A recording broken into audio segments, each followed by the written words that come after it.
All right. Now, today I'm going to be talking with DW from the Earplug Podcast Network. As some of you may know, that we've talked in the past, and about his various podcasting projects. And since the pandemic, he's been doing a daily show, and I thought I'd bring him on so he could talk about it and tell us more about it. So let me just bring him in. Hey, what's going on, everyone? How's it going? Good. How's it feel to be? To be on this side of the camera? It's the first time I've seen StreamYard on this side as the guest, so it's interesting. So, tell us a little bit about what you've been up to lately with the Daily Show and how it kind of evolved. Well, I started it pretty much literally like March 13th when New York State started their pause as far as essential businesses shut down. It kind of started before then. We weren't allowed to be in the studio, the main studio, so we weren't really sure what we were going to do or what I was going to do. So a friend of mine had a business and she was closed, and she's like, hey, you can use my room, one of the rooms in my business, and here's the key and just go for it. And so I was telling her that, you know what, with all the free time now that I'm unemployed as well, I got laid off literally on the 13th. Everything happened on the 13th and March 13th. And so I came in, moved it in. As you can see, it's a much smaller. It's a small room compared to the original studio. And then I think it's actually the 14th I did the test to start the daily show. I found StreamYard through Brian O'Halloran and Ming Chen. So I was like, you know what, let's try it and play with it, see what we did. And then we've been talking with them about partnering up. And so, so March 14th and pretty much Monday through Friday, ever since then, we've been doing a daily show. So it was kind of like, people are stuck at home. You can only get so much Netflix. You can only do so much YouTube. You can do so much TV that we wanted to provide even more free content. Obviously, we have 7 to 8 shows a week going out, but something daily that everybody can get ready for. That it's 10 o'clock in the morning to 11 o'clock and 10 to 11, and then Fridays are 11:30 to 12:30, just to kind of get everybody on a new schedule, something to look forward to. And especially with StreamYard, it's not a paid advertisement, so I'm not getting paid to plug them. They make it easy for people who don't know what podcasts are. And now it's been a lot of the things with some of my friends, even up here in Glens Falls, is that I see you, but I don't understand how to I see your post, but I don't know how to get a podcast on my phone. So having it just show up through Facebook, everybody's got Facebook. It's easy. Click, you just click, watch, and whatever. And then when the recorded one comes out, if you have a podcast app on your phone, which most people are starting to, or if you have iTunes or whatnot, you can listen to the later broadcast. So, well, I've definitely been around from the beginning, and I've seen how the show has evolved. Pretty much on a weekly basis, and I even the studio. I mean, you have a nice nice background in your studio. I'm still playing with like the virtual backgrounds. That's all right. I can't use this is not a virtual background. I can't use the virtual background because I got all the stuff on the wall. I mean, if I took the stuff off the wall, I could use it, because that's another added plus to it for StreamYard, is that it doesn't have to be a green screen per se. If it's a solid color, you can pretty much put anything in the background for that. But yeah, the show's evolved. I mean, the first couple of times were pretty tough.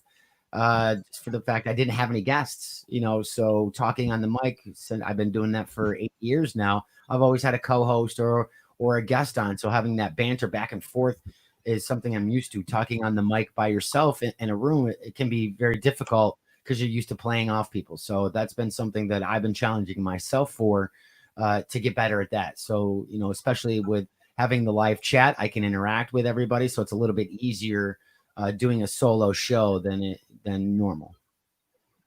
Unfortunately, people like me get on the chat. No, that's all right. You do good. I mean, you're usually the first one on. You've been on pretty much since day one, so it works out fine. I mean, at least I know I have one viewer a day that's on while I'm on, so it helps. It helps. At least I can count on you, Chad, to be there every day. So, no, I kid. There's a lot of people coming on. Every day, and it's growing. Like you said, the show's evolving. So give us like a rundown of who your co-hosts are during the week? I know you kind of pull from the various network. You have your fellow network people Yeah. or So entertainers. I try to, obviously Tuesdays are Grindhouse's Tom Greer and my friend Hank Pelton, who owns the Glens Falls Green Jackets, for our sports segment. And then on Fridays is obviously Lewis, who you just spoke with from the Angry Geeks, to do our pop culture hour. Monday, Wednesday, and Thursday, I try to change it up for some of the people that I've met throughout the years of podcasts. And I mean, we've had Brian O'Halloran, we've had Bing Chen on, I've had Dr. John Davey on. Seth Cooper, who's a local person who actually started podcasting with us a few years ago before he started working with WWE for a little bit, and then so he had to stop. So I try to break it up between some of the people that I've met through the Comic-Con realm, and at the same time some of my local friends that are here, just to kind of break it up. Next week we're working with John Ross, who's a podcaster over at Ming's Studio, and also Mike Zapsik. I'm sure you're familiar with Comic Book Man himself, so we're trying to work on if we can get him on Wednesday or Thursday. It's getting harder now that the phases are starting. So people are starting to get back into either they're working or their schedule's starting to get a little busier. So it's getting a little bit harder to get guests. I want guests anyway, just because it's interesting. It's more interesting for the viewer and the listener to have, instead of me ramble on for an hour. I mean, I try to make it entertaining, but having a guest that maybe they've never heard before, whatnot. I mean, I could ask for Joe or Ron Mars, but I think they hold the title right now of being on the shows on the network right now. I think they've each been on 10 times through my various shows throughout the years. So we'll give them a break for a little bit. Right. So are there any plans moving forward once, as you said, things are picking back up, people are getting back into their work routines? Are you planning on trying to continue the show?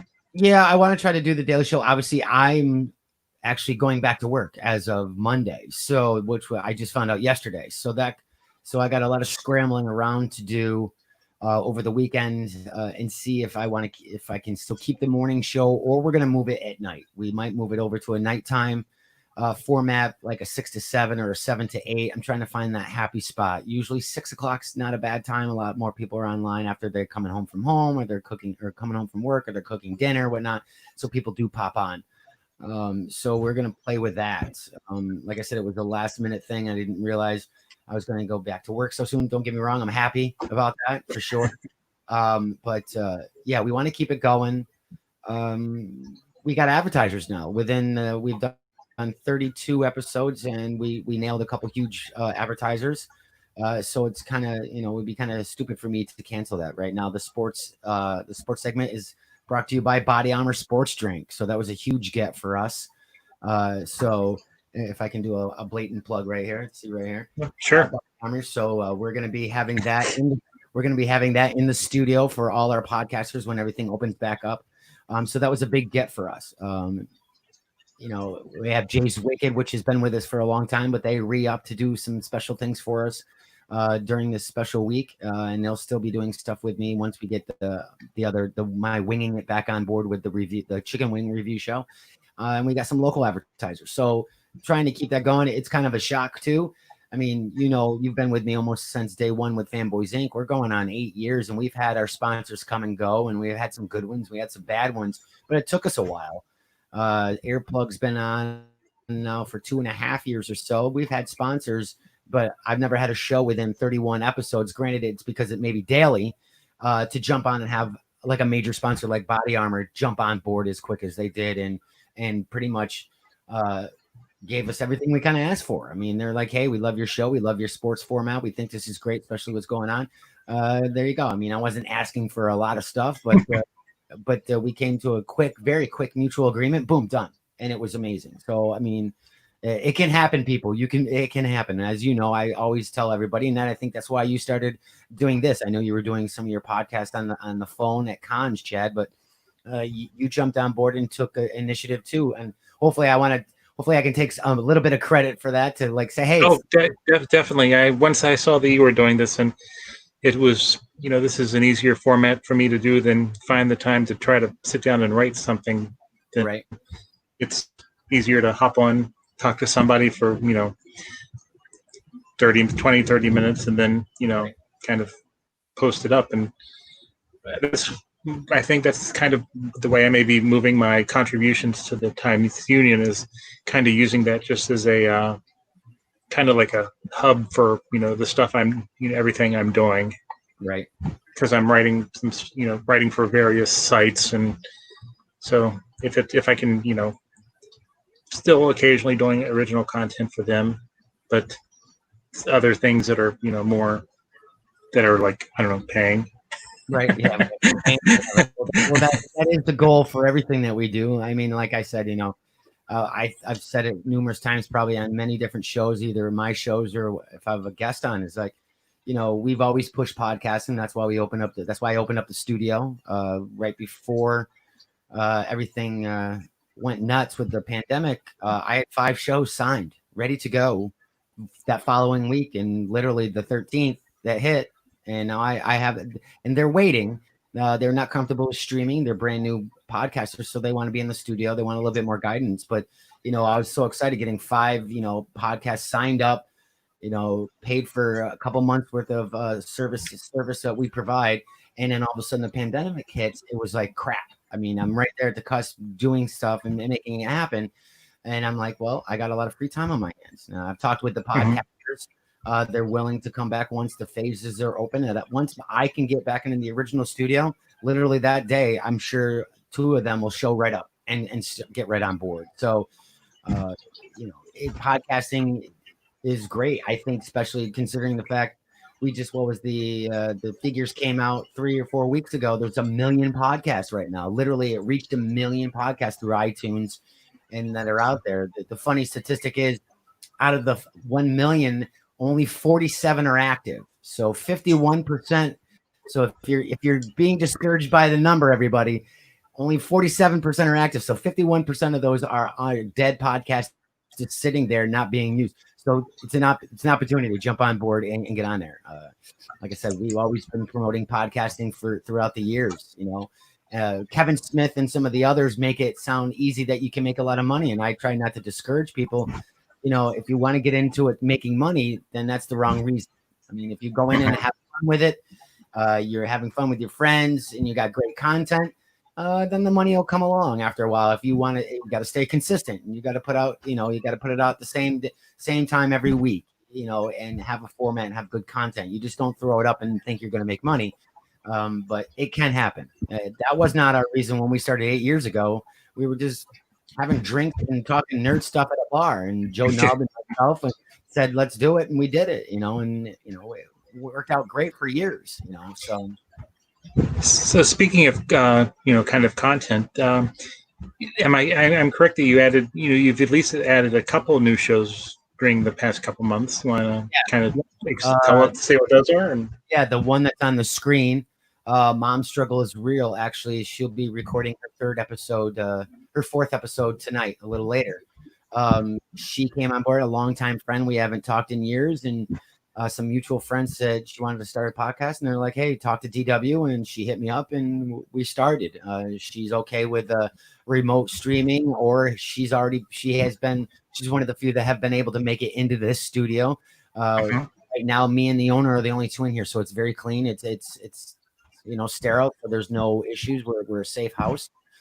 So she started with that. The 60 seconds, also, that was pre-recorded. I had 20 in Canon. I started that months ago. I think the first episode was in the beginning of October, and I think that was when I literally drove to Jersey and back in one day to meet Ming and Mike Zapsik to do something. And then I'm like, I got invited to one of their podcasts, John Ross, his show. He invited me. I'm like, sure. So I got done with work, drove right down there, podcasted at 8:00 at night, talked with them for 2.5 hours, 3 hours, left at midnight, got almost the way home, got a flat tire at exit 6, waited until 7:30 in the morning to get a tow truck, and got home and went back to work and started podcasting again. So, it can happen, everyone. But I recorded those episodes, the 60 seconds with, and wanted to bank them. And it's kind of funny that the way things have happened, I was kind of thinking smartly about this was, we go to cons. You've gone to cons. Getting celebrity guests is very hard for them to sit for 5-10 minutes while they're at a con because they're trying to make money. They're trying to do their things that are going on, and you don't want to interrupt them and take them from the fans. So I've developed this show, literally 60 seconds. I ask them questions, and literally I'm in and out. So I tried it on Ming and Mike, and then the first one was Rhode Island and Brian O'Halloran. I've known Brian for a while, so he was easy. He always says yes to whenever I see him. And did it, and he loved it, the format so much. He's like, I want executive creator or executive producer credit on this, and started shopping me around. I went to crap, they will come to me. T2, Robert Patrick, who played T2 in or T1000 in Terminator 2. Keith Coogan, who's a comedian and a child star actor, and a bunch of others. So I started cataloging, knowing that I couldn't get to the cons as many as I couldn't do it every week and then have like 3 weeks left because I didn't go to another con. So I banked 20 of these, and it took since November to bank them. And thank God I did, because obviously cons are canceled, events are canceled. So now I put them out every Monday. Yeah, literally it's 60 seconds. It's fun. Who doesn't have 60 seconds? If you guys don't have 60 seconds to listen to something, there's something going on in your life. Slow down a little bit. But yeah, so that started 2 Mondays ago, and that comes out every Monday. And like I said, I love the format. It's quick, it's fun. I have a great time with it. We'll get you on one of them, Chad. I know you've been busy with stuff, but we'll get you on. I've had, like I said, I have Brimstone, former wrestler and owner of Grindhouse Radio. I've had Kim on from Grindhouse, Zapsik. Who else have I had? I've had John Davey, actor, Doctor Who actor, some of my local friends. So I've been mixing it up. So it's fun. It's entertaining. So far, the reception's been good with it. And again, it's just like you want to try new content. You want to try something different, and for people to enjoy. And that's what we try to do at the studio. Definitely. So I know one of the big things you've been, pushing on your, not pushing, but, making sure that your listeners understand is the importance of, supporting the local small businesses during this, during this time. And I think that's very commendable. And, I agree with, I think that's great. Yeah. I mean, I've owned a couple of businesses. I mean, I still own obviously Earplug, but I've had a graphic design business. I've worked for mom and pop shops throughout the years, and especially what's going on. I mean, okay, I'm not going to tell you not to go to Walmart or Target. I mean, I kind of have on my show, but it's the small business owner that really is suffering right now. I mean, they don't have these huge bank accounts or huge capital to be able to survive some of this. So, my thing was, I always say support all businesses. Obviously, from listening, my niche has been the restaurants, the eateries, and bars, because a lot of them are my friends. I frequent them. I do work for them, graphic design wise, and social media websites and stuff like that. So I've taken that upon myself to push that niche. I mean, these guys have the opportunity to stay open and be considered essential, but they're losing a lot of money because there's no in-house. You can't go in and enjoy a drink or a dinner with your family. So they've changed their format to provide everybody with some great food options, whether to go or they're adding delivery for the first time. So I think it was very huge. It's a very big part of another reason why we're doing the show. And it doesn't have to be local. I think, as you know, we do have a lot of local listeners, which I love. But it doesn't matter what state it is. There's always a local business you can support. So it's not like I'm naming certain names. I mean, I name my favorites up here, but it's we're all in this together, and I think getting that out there and people realizing and thinking, oh, you know what? I can call, Giovanno's Pizzeria. We haven't talked to them in a while. They're open. Let's help them support, help support them and make sure that they're open after all this is over, and that's kind of how my thinking was with that. So I know that you, from what I believe that you're not, really into reading comics at the moment, but maybe you are. Have you, during this time, have you got, found the time to go back and maybe read some stuff that you really enjoyed, or read something new? It's been tough. I haven't, it's funny you brought that up because Lewis and I, we did the morning show today. We were talking about it off pod. I still have a stack that I got, and no joke, from a year ago that I haven't touched. And I want to say this stack's got to be huge months and months. And I got it right before, a couple months before the Comic Depot closed. RIP, my favorite comic book shop. But It's been hard for me to get back into it. I see the stack there, and it's like taunting me. Like, we're still here. We're still here. Why aren't you reading us? But I still try to keep up on the news, just because of the pop culture show that we do every Friday. I do miss that. As you know, we used to do a weekly show for 5 years.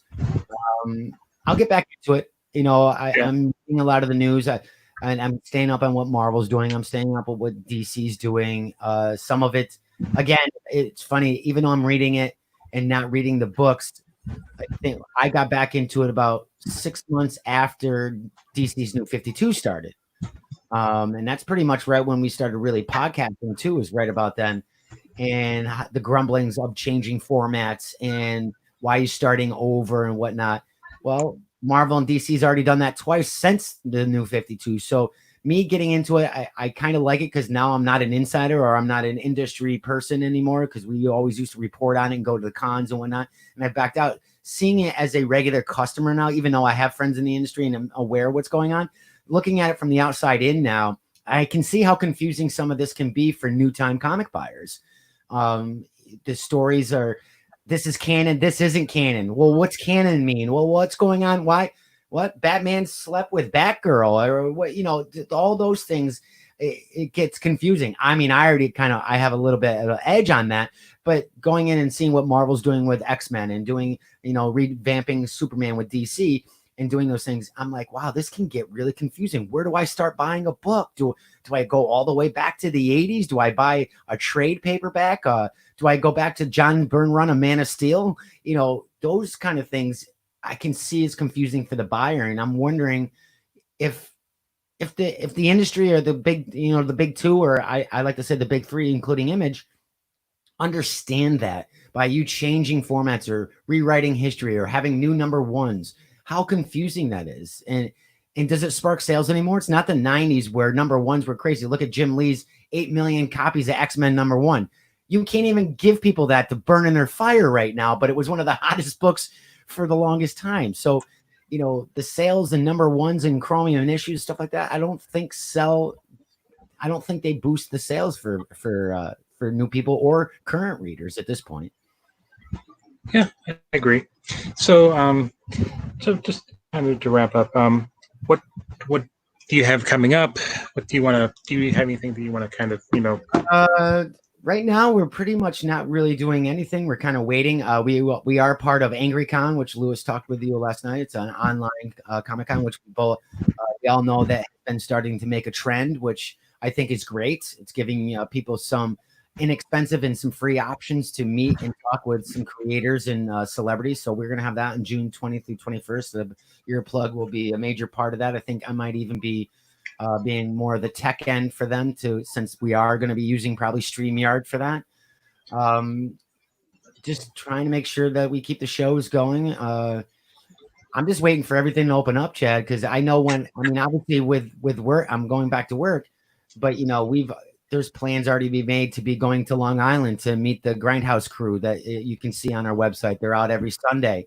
We want to do some local events up here to help with the network and do some fun pop culture activities. Not so much a Comic-Con per se, but some small little activities. So, it all depends. Right now, we may be looking at the end of July for us to actually get through phase 4 and open up completely. But I'm not rolling it out. Like I said, these are small events, so it doesn't take months and months of planning, and just kind of weekend things, just kind of social gatherings and get-togethers. And I'll give you invites and info as we go. That. But no, it's just trugging along and trying to keep the daily content going and providing all you guys some fun. And so how was it to be on this end? Is it a lot easier than preparing for your show? Yeah, are you kidding me? Right now, I don't have to touch the soundboard. I don't have to look at the other screen. I don't have to man the articles that I'm reading. Just to give you an idea, Chad, because you're a tech guy and you're on the opposite end too. To produce the show, I make it look and sound easy. I hope I do, but it's not. I start at 4 or 5 o'clock in the morning now. Just to give you an idea, that's 5 hours before the show goes live. I do it that day. I check out I have 3 segments on the show, which are the More You Know, which is kind of like national holidays, today in history, some fun facts. The next one is the Junk Drawer. That's just any bizarre news or, Florida man stupid thing that are going on that I find hilarious that we're going to do. And then usually if there's enough news, it's Hollywood happening. So it's celebrities' birthdays, important deaths, if there's any pop culture news, or if there's any movie news coming out or celebrity gossip, we use that. That takes time to research. So I have to have that on this screen. And then on top of that, I am also running the StreamYard itself. And then I'm going to be, I use a soundboard on another screen that I have to man as well. So it's the sound, when somebody's coming on and you want to say something, it's like,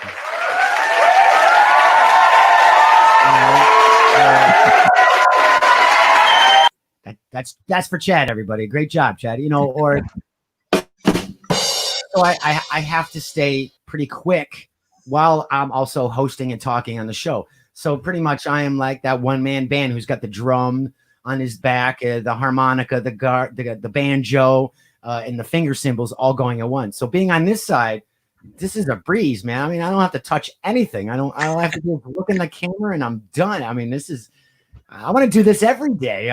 See, but you are looking for a part-time producer, right? Is that what's that? You said you were looking for a, somebody to come in and. I mean, yeah, we're talking to. I got a couple people that I'm in talks with. I'm probably going to put a Facebook post out too, just to give some give some requirements of what we're looking for. The studio's growing, and the demand for the Today show has been really good, and I like doing it every day. It gives me a schedule, gives me something to do, makes something to look forward to. I mean, don't get me wrong, I have my day job, and I do love my day job. As stressful as it can be, I still love it. I do miss it. But doing the podcast thing has always been my passion. It takes up a lot of my time, but I enjoy it. So, I want to keep doing that. But to elevate the show, I need to step back a little bit and be more of a host and have more of the assistant producer or the engineer do the sound effects, you see it. We have commercials running. We have music in between breaks. We have, sponsorship reads. So all of that, it's great that I learned it, and it's great that I can do it somewhat smoothly. Hopefully it looks smooth to you guys. You don't see the stress and the beads of sweat on my face before I go to lunch going, crap, I got 5 articles here, got this over here, I got 6 sound bites going. But it's time to elevate, and like anything, you want to grow and do a better job at this point. And I think with having an assistant producer, I think I'll be a little bit more focused. If giving out little trade secrets, if you listen or even watch, you can tell that I'm listening, but I'm not listening all the way because I'm already segueing into either the question. All right, I got that sound bit. I got that soundboard clipped, or that the comedy punch has got to go here. So I'm already thinking. Now that I won't have to do that, I think the conversation will get a little bit more in depth and a little bit more enjoyable. I think I'll enjoy it a little bit more because I'll be more than 100%, 110% focused on my guest and the topics that I'm discussing. Well, I know you need to get going to get ready for a show at 4:00. So yes, I will let you go, and thank you for joining us. Awesome. Thank you. And everybody enjoy like I say, all my shows, stay safe, social distancing, and we'll see you next time. All right. Thanks. Have a good one. Thank you, Chad. All right. Bye.